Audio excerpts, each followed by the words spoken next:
नमस्कार दोस्तों। ये जिंदा है। इशिका देखो, ये जिंदा है। हाँ हाँ, जिंदा हूँ और अब रहूंगा।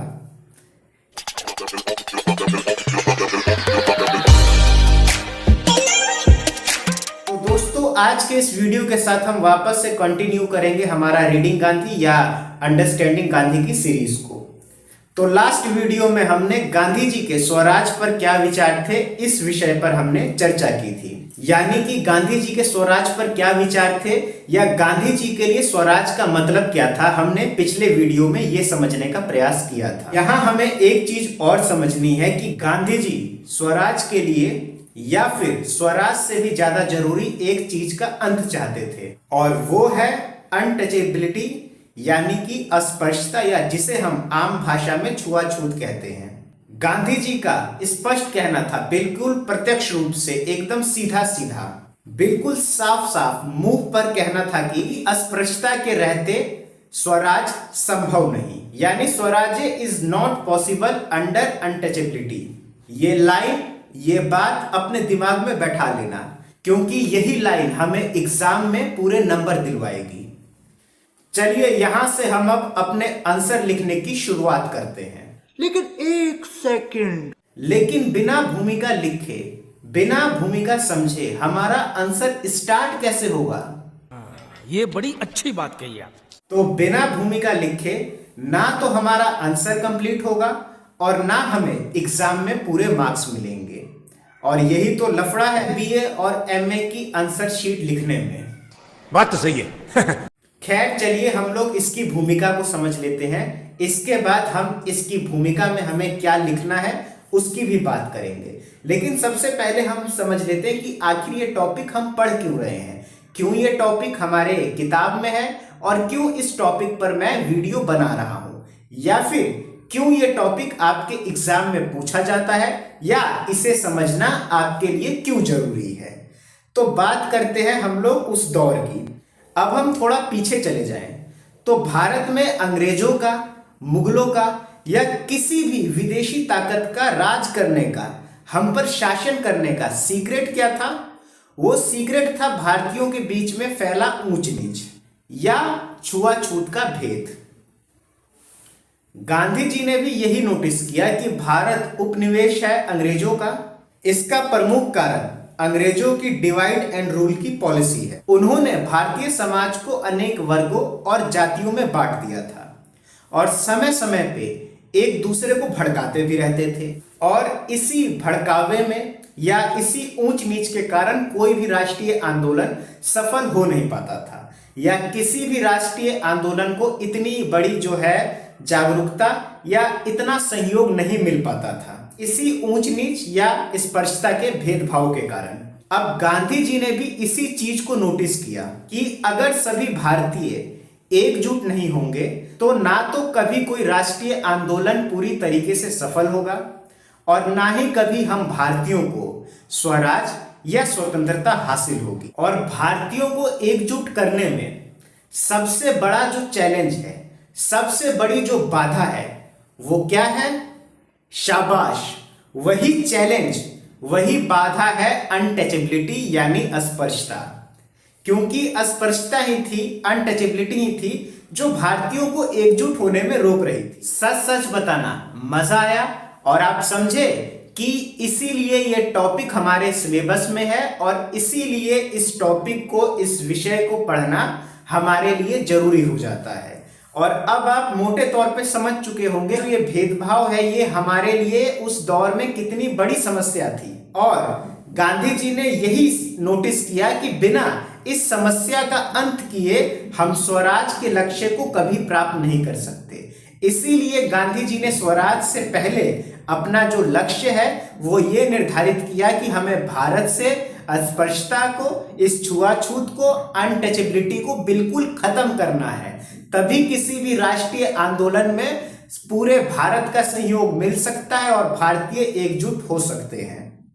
साथियों, यहां हम भूमिका में लिख सकते हैं, स्वतंत्रता से पूर्व भारत में जितनी भी सामाजिक समस्याएं विद्यमान थी, इन सभी समस्याओं में गांधी जी को सबसे ज्यादा चिंतित करने वाली समस्या अस्पृश्यता ही थी।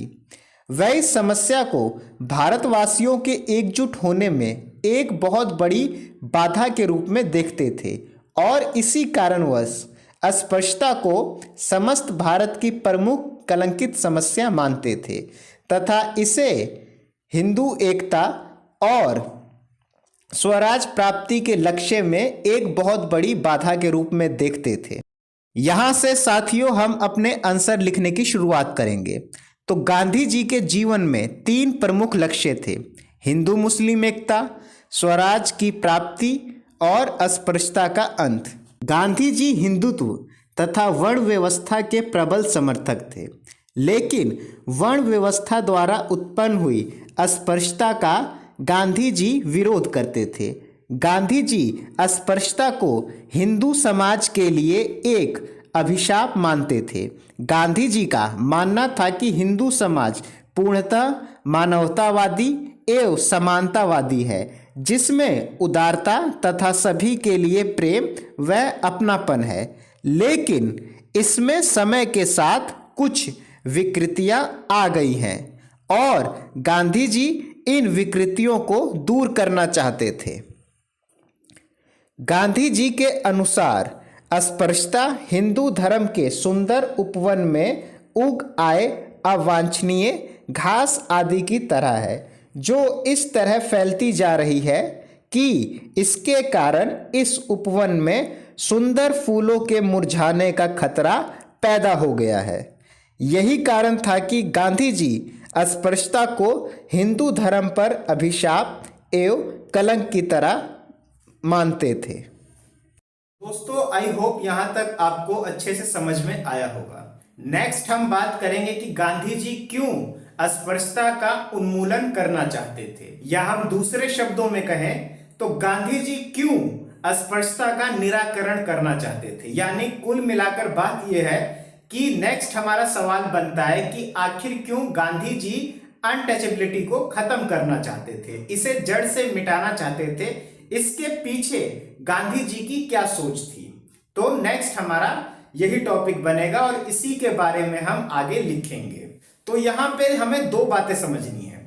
पहली, हम समझ चुके हैं कि गांधी जी जानते थे कि बिना इस अस्पृश्यता को खत्म किए, बिना अनटचेबिलिटी को खत्म किए, स्वराज प्राप्ति का जो लक्ष्य है वो अधूरा रह जाएगा, या हम कभी भी स्वतंत्रता प्राप्त नहीं कर पाएंगे। इस पर तो हम काफी चर्चा कर चुके हैं। अब दूसरा कारण क्या था कि गांधी जी ये जानते थे कि अगर हम स्वतंत्र हो भी गए, मान लीजिए अगर हमें स्वराज प्राप्त भी हो गया और भारत के ऐसे ही हालात बने रहे, तो ये स्वराज भी हमारे किसी काम का नहीं रहेगा। यानी इस स्वतंत्रता का कोई अर्थ नहीं रहेगा अगर भारतीयों के बीच में ऐसा ही भेदभाव बना रहा तो यहां आप आगे लिखेंगे। तो इसी चीज को यहाँ हम इस प्रकार लिख सकते हैं। गांधी जी का मानना था कि अस्पृश्यता का उन्मूलन किए बिना स्वराज प्राप्ति असंभव भी है और निरर्थक भी। का मानना था कि स्वराज पाने के लिए अस्पृश्यता का उन्मूलन अति आवश्यक है। इसके लिए उन्होंने भारत की आम जनता को यह स्पष्ट किया कि जब तक भारतीय समाज में छुआछूत जैसी कुप्रथा रहेगी, तब तक भारत को स्वराज नहीं प्राप्त हो सकता है। इस लक्ष्य की प्राप्ति के लिए उन्होंने अनेकों प्रयास किए तथा कई कार्यक्रम भी चलाए, जिससे जनसाधारण में अस्पृश्यता के प्रति जागरूकता बढ़ सके। और आपको जानना चाहिए कि गांधी जी ने अपने जीवन भर में 17 उपवासों में से 3 उपवास अस्पृश्यता के ही विषय पर किए थे। यानी कि उनके जो 3 उपवास थे वो अनटचेबिलिटी को ही डेडिकेटेड थे, उनके जीवन भर के 17 उपवासों में से। गांधी जी के अनुसार यह एक पाप है, यह सोच लेना कि हमसे कोई ऊंचा या नीचा है, हम सभी समान हैं। पाप से हम दूषित होते हैं और अन्य मनुष्य के स्पर्श से हम सभी दूषित नहीं हो सकते हैं। जो अपना जीवन सेवार्थ लगा देता है, उसके लिए ना कोई नीचा है और ना कोई ऊंचा। ऊंच नीच का अंतर हिंदू धर्म पर एक बड़ा कलंक है, जिसको हमें मिटाना है।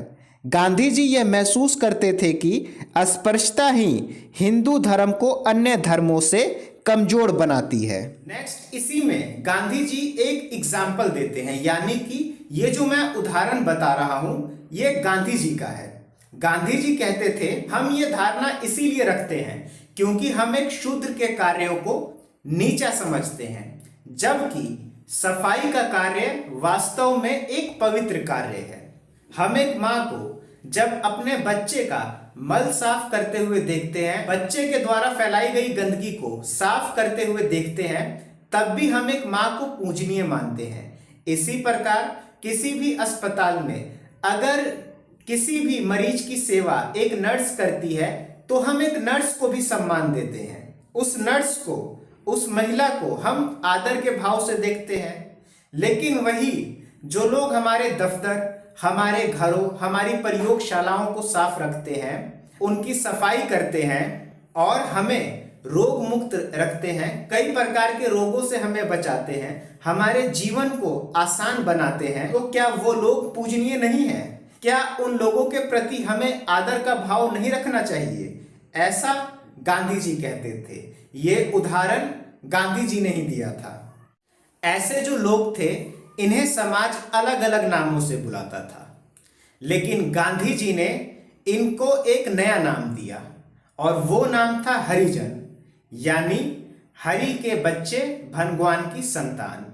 क्योंकि गांधी जी मानते थे कि सच्चे अर्थ में यही लोग पवित्र हैं, क्योंकि इनका काम दूसरों की सेवा भाव से जुड़ा हुआ है।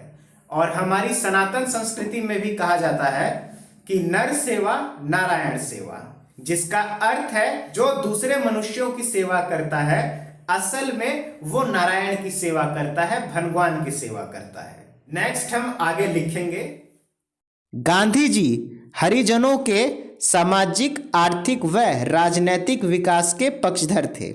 गांधी जी ने भारतीय समाज में प्रचलित छुआछूत की प्रथा का घोर विरोध किया।